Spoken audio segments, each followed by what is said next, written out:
যুদ্ধ নাকি সমঝোতা, কোন পথে যুক্তরাষ্ট্র ইরান? চীন থেকে জাহাজ বিধ্বংসী সুপারসনিক ক্ষেপণাস্ত্র কিনছে ইরান। ইরানে বিক্ষোভ সম্পর্কিত মামলায় প্রথম মৃত্যুদণ্ড।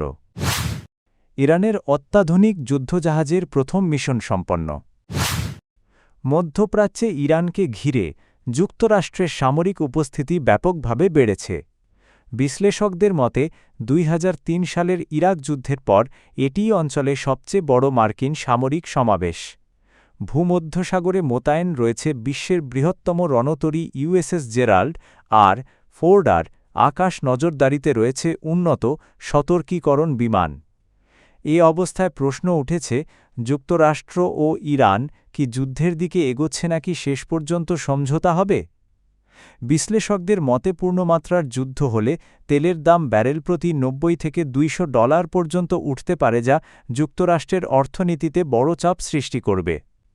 এর মধ্যে প্রেসিডেন্ট ডোনাল্ড ট্রাম্প ইরানকে ১০ থেকে ১৫ দিনের মধ্যে একটি অর্থবহ চুক্তিতে পৌঁছানোর সময়সীমা দিয়েছেন। তিনি সতর্ক করেছেন, চুক্তি না হলে কঠিন পরিস্থিতি তৈরি হতে পারে। অন্যদিকে ইরানের সর্বোচ্চ নেতা আয়াতুল্লাহ আলী খামেনীও সংঘাত নিয়ে সতর্ক অবস্থানে আছেন। নিষেধাজ্ঞা ও উচ্চ মূল্যস্ফীতির কারণে দেশটির অর্থনীতি দুর্বল, ফলে যুদ্ধ পরিস্থিতি আরও অস্থিরতা তৈরি করতে পারে। তবে ইরান বলছে তাদের পারমাণবিক কর্মসূচি শান্তিপূর্ণ। একই সঙ্গে যুক্তরাষ্ট্র সীমিত মাত্রায় ইউরেনিয়াম সমৃদ্ধকরণ মেনে নেওয়ার কথাও ভাবছে বলে খবর পাওয়া গেছে।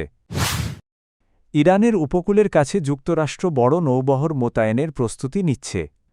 এমন পরিস্থিতিতে নিজেদের প্রতিরক্ষা শক্তিশালী করতে চীনের কাছ থেকে জাহাজ বিধ্বংসী সুপারসনিক ক্ষেপণাস্ত্র কিনতে যাচ্ছে ইরান।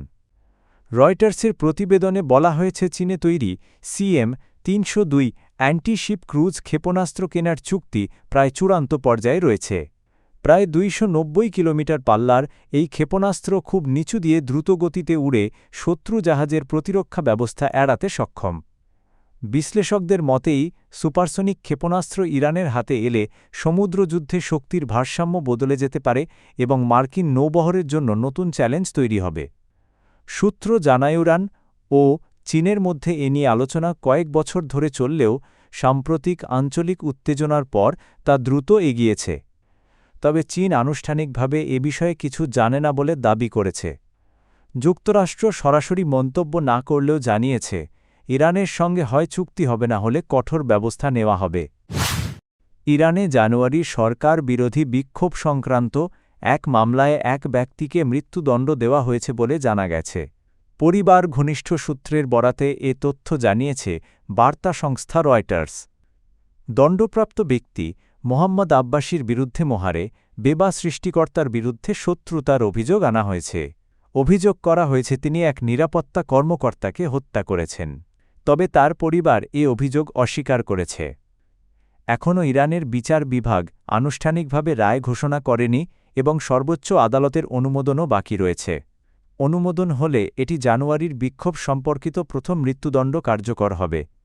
মানবাধিকার সংগঠনগুলোর দাবি, বিক্ষোভ দমনে কঠোর অভিযানে বহু মানুষ নিহত হয়েছে এবং হাজারো মানুষ আটক হয়েছে।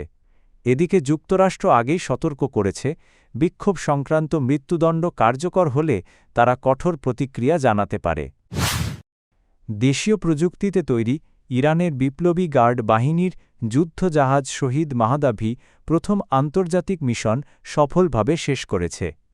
৫৭ দিনের বেশি সময় সমুদ্রে থাকার পর জাহাজটি ইরানের জলসীমায় ফিরে আসে। IRGC নৌবাহিনীর commander rear admiral Ali Reza Tangsiri জাহাজটিকে আনুষ্ঠানিকভাবে স্বাগত জানান। এই মিশনের অংশ হিসেবে যুদ্ধজাহাজটি দক্ষিণ আফ্রিকার উপকূলে ব্রিক্স দেশগুলোর যৌথ নৌ মহড়ায় অংশ নেয়। প্রায় ১০,৭০০ নটিক্যাল মাইল বা প্রায় ১৮,০০০ কিলোমিটার পথ অতিক্রম করেছে জাহাজটি। এই অভিযানের মাধ্যমে প্রথমবারের মতো দক্ষিণ গোলার্ধ ও আটলান্টিক মহাসাগরে নৌ অভিযান চালানোর অভিজ্ঞতা অর্জন করেছে ইরান। শহীদ মাহদাভি একটি ভাসমান নৌঘাঁটি হিসেবে কাজ করতে পারে। এতে রয়েছে দূরপাল্লার ক্রুজ ক্ষেপণাস্ত্র, ড্রোন, রাডার ও আধুনিক যুদ্ধ প্রযুক্তি।